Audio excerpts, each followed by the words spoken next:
یا بنی لا تشرک باللہ ان الشرک لظلم عظیم۔ سورۃ اللقمان آیت نمبر 13۔ اے میرے بیٹے، اللہ کے ساتھ کسی کو شریک نہ کرنا، بے شک شرک بہت بڑا ظلم ہے۔ یہ حضرت لقمان علیہ السلام کی اپنی بیٹے کو نصیحت کا حصہ ہے۔ ان کی نصیحت نہایت حکمت اور دانائی سے بھرپور ہے، اور اللہ تعالیٰ نے اسے قرآن میں ذکر فرمایا تاکہ امت کے لیے ایک سبق بن جائے۔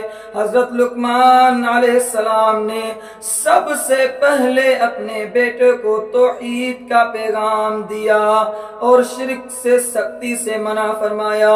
اس سے معلوم ہوتا ہے کہ سب سے پہلے اور سب سے اہم نصیحت توحید ہونی چاہیے۔ ان الشرک لظلم عظیم، شرک بہت بڑا ظلم ہے۔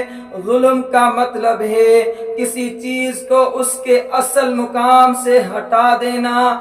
شرک میں بندہ اللہ کا حق کسی اور کو دے دیتا ہے، جو سب سے بڑا ظلم ہے۔ اللہ ہی خالق ہے، رازق ہے، مالک ہے۔ اللہ کے سوا کسی کو سجدہ نہیں، دعا یا نظر ماننا اس کے حق کو غیروں کو دینا ہے۔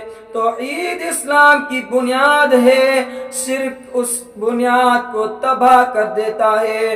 حضرت لقمان علیہ السلام کی دانائی کا یہ پہلا اصول ہے، توحید پر قائم رہنا اور شرک سے بچنا۔